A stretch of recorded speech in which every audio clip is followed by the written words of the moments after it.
ಚಿಂತಾಮಣಿಯ ಹೆಸರಾಂತ hotel ಬಾವುಟಿ hotel ಅವರ ಮನೆಯ ಮಗಳು ಬಾವುಟಿಯವರ ಮೊಮ್ಮಗಳು ಇವತ್ತು ಎಂ.ಕಾಮ್ ಪರೀಕ್ಷೆಯಲ್ಲಿ ರಾಜ್ಯಕ್ಕೆ 3ನೇ ರ್ಯಾಂಕ್ ಪಡೆದಿದ್ದಾರೆ. ಈ ಹೆಣ್ಣು ಮಗಳು ವಿಶ್ವವಿದ್ಯಾಲಯ ಬ್ಯಾಂಗ್ಳೂರು ಯೂನಿವರ್ಸಿಟಿ ನಾರ್ತ್ ಯೂನಿವರ್ಸಿಟಿ ಎಂ.ಕಾಮ್ ಪರೀಕ್ಷೆಯಲ್ಲಿ ಸ್ಟೇಟ್ 3rd ರ್ಯಾಂಕ್ ಪಡೆದಿರ್ತಾರೆ. ಈ ಹೆಣ್ಣು ಮಗಳು ಬಿ.ಕಾಮ್ನಲ್ಲೂ ಸಹ ರಾಜ್ಯಕ್ಕೆ 2ನೇ ರ್ಯಾಂಕ್ ಪಡೆದಿರ್ತಾರೆ. ಇದೊಂದು ನಮಗೆ ಚಿಂತಾಮಣಿಗೆ ಹೆಮ್ಮೆಯ ವಿಚಾರ. ಈ ಹೆಣ್ಣುಮಗಳ ಸಾಧನೆಯು ಹಲವಾರು ವಿದ್ಯಾರ್ಥಿನಿಯರಿಗೆ ಸ್ಫೂರ್ತಿದಾಯಕ ಆಗಿರಲಿ ಅಂತ ಈ ಒಂದು ಕಿರು ಸನ್ಮಾನವನ್ನು ನಮ್ಮ ಮೆಚ್ಚಿನ ಸಚಿವರು ನಮ್ಮ ಶಾಸಕರಾದ ಡಾಕ್ಟರ್ ಎಂ.ಸಿ. ಸುಧಾಕರಣ್ಣವರು ಈಗ ಕೈಗೊಳ್ಳಬೇಕಂತ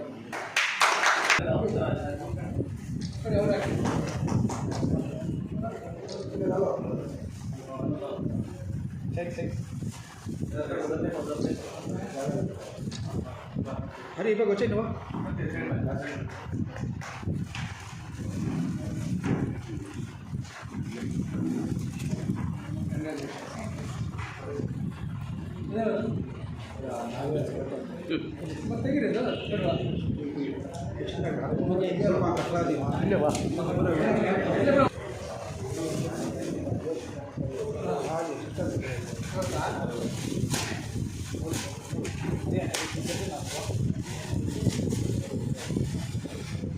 ಸ್ವಲ್ಪ ಇನ್ನ ಬನ್ನಿ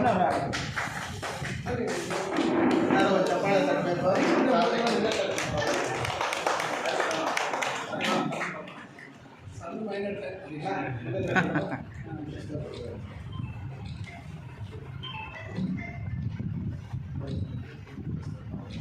सर फैमिली फोटो कौन है फोटो सीधा आ रही है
ಬೆಂಗಳೂರು ಉತ್ತರ ವಿಶ್ವವಿದ್ಯಾಲಯದ ಸ್ನಾತಕೋತ್ತರ ಎಂ.ಕಾಮ್ ಸ್ನಾತಕೋತ್ತರ ಪರೀಕ್ಷೆಯಲ್ಲಿ ನಮ್ಮ ಚಿಂತಾಮಣಿಯ ವಾರ್ಡ್ 17 ವಾರ್ಡ್ ನಂಬರ್ 17ರ ಅಸ್ಮಾ ಅಫ್ರೀನ್ ಇವರು ವಿಶ್ವವಿದ್ಯಾಲಯದಲ್ಲಿ ಸುಮಾರು 84.46% ತೆಗೆದುಕೊಂಡು 3ನೇ ರ್ಯಾಂಕನ್ನು ಪಡ್ಕೊಂಡಿದ್ದಾರೆ. ಭಾಳ ಹೆಮ್ಮೆಯ ವಿಚಾರ. ಚಿಂತಾಮಣಿಯ ಒಬ್ಬ ಅಲ್ಪಸಂಖ್ಯಾತ ಸಮುದಾಯದಿಂದ ಬಂದಿರತಕ್ಕಂಥ ಹೆಣ್ಮಗಳು ಹೆಚ್ಚಾಗಿ ಇವತ್ತು ಅಲ್ಪಸಂಖ್ಯಾತ ಸಮುದಾಯದಲ್ಲಿ ಓದುವಂಥವರು ಇವತ್ತು ಹೆಣ್ಮಕ್ಳನ್ನ ಓದಿಸುವಂಥದ್ದು ಭಾಳ ಕಮ್ಮಿ. ಆದರೆ ಇತ್ತೀಚೆಗೆ ಇವತ್ತು ಭಾಳಷ್ಟು ಜನ ಗಂಡು ಹುಡುಗರಿಗಿಂತ ಹೆಚ್ಚಾಗಿ ಮುಸ್ಲಿಂ ಹೆಣ್ಮಕ್ಳು ಇವತ್ತು ಭಾಳಷ್ಟು ವಿದ್ಯಾವಂತರಾಗ್ತಾ ಇದ್ದಾರೆ. ಈಗ ಬಿ.ಕಾಮಲ್ಲಿ ಕೂಡ 2ನೇ ರ್ಯಾಂಕನ್ನು ಪಡೆದಿದ್ದಾರೆ. ಈಗ ಎಂ.ಕಾಮಲ್ಲಿ ಸಹ ಇವತ್ತು ಒಳ್ಳೆಯ ಉತ್ತಮ 3ನೇ ರ್ಯಾಂಕನ್ನು ಪಡೆದಿರ್ತಕ್ಕಂಥದ್ದು ಅವರಿಗೆ ನನ್ನ ವೈಯಕ್ತಿಕ ಮತ್ತು ನಮ್ಮ ಚಿಂತಾಮಣಿ ಸಮಸ್ತ ಜನತೆಯ ಪರವಾಗಿ ಅವರಿಗೆ ಅಭಿನಂದನೆ ಸಲ್ಲಿಸ್ತಾ ಇದ್ದೀವಿ. ಅವರ ತಂದೆ ತಾಯಿ, ವಿಶೇಷವಾಗಿ ಅವರ ತಂದೆ ತಾಯಿಗಳಿಗೂ ಈ ಸಂದರ್ಭದಲ್ಲಿ ಅಭಿನಂದನೆ ಸಲ್ಲಿಸಬೇಕಾಗತ್ತೆ. ಅವರು ಉನ್ನತ ವ್ಯಾಸಂಗಕ್ಕೆ ಮಗಳ ಮೇಲೆ ನಂಬಿಕೆ ಇಟ್ಕೊಂಡು ಉನ್ನತ ವ್ಯಾಸಂಗ ಮಾಡುವಂಥದ್ದಕ್ಕೆ ಅವಕಾಶ ಮಾಡಿಕೊಟ್ರಲ್ಲ, ಅದಕ್ಕೂ ಅವರು ಅಭಿನಂದನ ಅಂತೇಳಿ ಅವರಿಗೆ ಅಭಿನಂದನೆ ಸಲ್ಲಿಸಬೇಕು ಅಂಥೇಳಿ ಇವತ್ತು ನಾನು ಹೇಳ್ತಾ, ಇದೇ ರೀತಿಯಾಗಿ ಹೆಚ್ಚಿನ ಒಂದು ಮಟ್ಟದಲ್ಲಿ ಮಕ್ಕಳು ವಿದ್ಯಾವಂತರಾಗಬೇಕು. ಈಗ ಮುಂದೆ ಏನು ಅಂತಕ್ಕಂಥ ಪ್ರಶ್ನೆ ಬರ್ತದೆ. ಹಲವಾರು ಸಂದರ್ಭದಲ್ಲಿ ಇವತ್ತು BCom ಇರ್ಬೋದು, MCom ಅಥವಾ ಬೇರೆ ಬೇರೆ ಸ್ನಾತಕೋತ್ತರ ಒಂದು ವಿದ್ಯಾಭ್ಯಾಸವನ್ನು ಮಾಡಿದಂಥವ್ರಿಗೆ ಮದುವೆ ಮಾಡಿದ್ಮೇಲೆ ಮತ್ತೆ ಮನೇಲಿ ಕೂರುವಂಥ ಕೆಲಸ ಮಾಡಿದಾಗ ಇಷ್ಟೆಲ್ಲ ಪಾಪ ಅವರ ಒಂದು ಪ್ರತಿಭೆಗೆ ಯಾವುದೇ ರೀತಿ ಫಲ ಇಲ್ಲದೆ ಇರತಕ್ಕಂಥದ್ದಾಗುತ್ತೆ. ಅದರಿಂದ ಇವತ್ತು ಅವರು ಮುಂದೆ ಉದ್ಯೋಗಗಳು ಸಿಗುವಂಥದ್ದು ಕಷ್ಟ ಇದೆ, ಇಲ್ಲ ಅಂತ ನಾನು ಹೇಳೋದಿಲ್ಲ. ಆದರೆ ಆ ಪ್ರಯತ್ನವನ್ನು ಮಾಡಬೇಕಾಗತ್ತೆ. ಅವರಲ್ಲಿರ್ತಕ್ಕಂಥ ಪ್ರತಿಭೆ ಅವಕಾಶ ಸಿಕ್ಕಿದ್ರೆ, ಅವರ ಮನೆಯಲ್ಲಿ ಅವರ ತಂದೆ ತಾಯಿಗಳು ಒಪ್ಪಿದ್ರೆ ಅವರು ಏನು PhD ಮಾಡ್ತಕ್ಕಂಥದ್ದಕ್ಕೂ ಪ್ರಯತ್ನ ಮಾಡಬೇಕು ಅಂತಕ್ಕಂಥ ಒಂದು ಮಾತನ್ನು ಈ ಸಂದರ್ಭದಲ್ಲಿ ಹೇಳ್ತಾ ಇದ್ದೀನಿ. ಈ ಕಾರಣಕ್ಕಾಗಿ ಇವತ್ತು ನಾವು ಈ ರೀತಿ ಉನ್ನತ ವ್ಯಾಸಂಗ ಮಾಡಿರ್ತಕ್ಕಂಥವ್ರಿಗೆ ಉದ್ಯೋಗ ಅವಕಾಶ ಲಭಿಸಬೇಕಾದ್ರೆ ಇವತ್ತು ನಾವು ಕೈಗಾರಿಕೆಗಳನ್ನು ತರ್ತಕ್ಕಂಥದ್ದು ಭಾಳ ಅತ್ಯವಶ್ಯಕ ಅಂತಕ್ಕಂಥದ್ದು. ಇವತ್ತು MCom ಮಾಡಿರ್ತಕ್ಕಂಥವ್ರಿಗೆ ದೊಡ್ಡ ದೊಡ್ಡ ಕೈಗಾರಿಕೆಗಳಲ್ಲಿ ಅಕೌಂಟಿಂಗ್ ಕೆಲಸ ಮತ್ತು ಬೇರೆ ಬೇರೆ ಅಡ್ಮಿನಿಸ್ಟ್ರೇಷನ್ ಕೆಲಸಗಳು, ಬೇರೆ ಬೇರೆ ಅದಕ್ಕೆ ಕಾಮರ್ಸ್ ಸಂಬಂಧಪಟ್ಟಂತೆ ಏನೇನು ಅವಕಾಶಗಳಿರ್ತಕ್ಕಂಥವು ಲಭ್ಯತೆ ಆಗ್ತಕ್ಕಂಥ ಅವಕಾಶಗಳಿರ್ತವೆ. ಆದರೆ ಇದಕ್ಕೆ ಹೆಚ್ಚು ಒತ್ತು ಕೊಡ್ತಕ್ಕಂಥ ಒಂದು ಕೆಲಸವನ್ನು ನಾವು ಮಾಡ್ತಾಯಿದ್ದೀವಿ. ಈಗ ತಕ್ಷಣಕ್ಕೆ ನಾವು ಮಾಡೋಂಥದ್ದಕ್ಕೆ ಸಾಧ್ಯ ಇರ್ಬೋದು.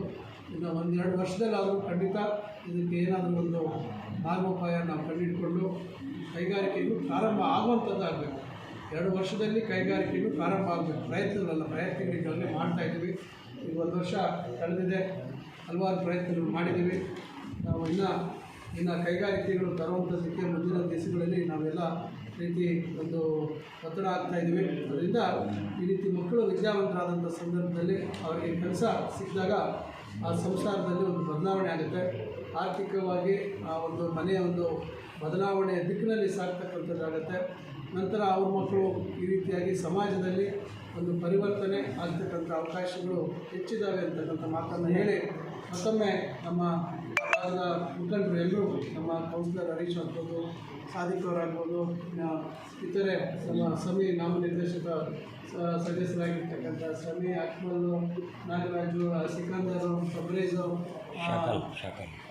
ಶಕಾಲ್ ಚಾಂದ್, ಜಮೀರು, ನಮ್ಮ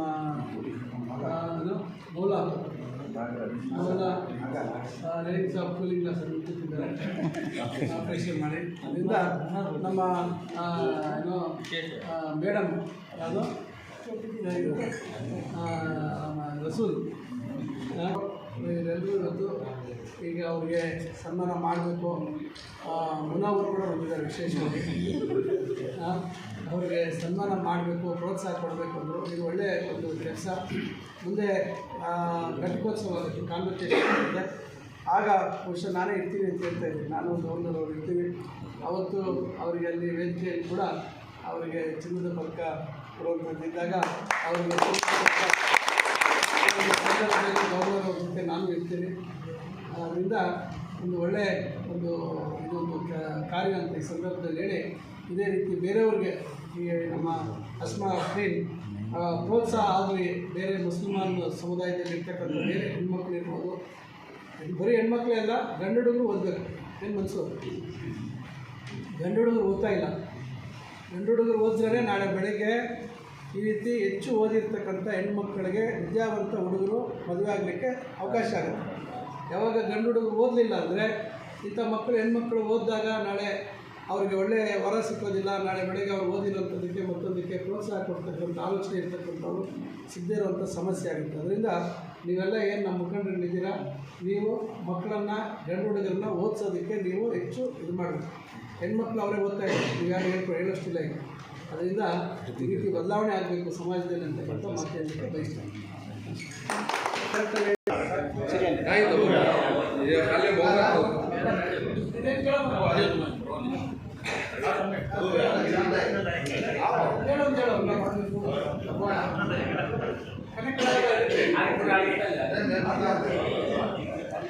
एक राधा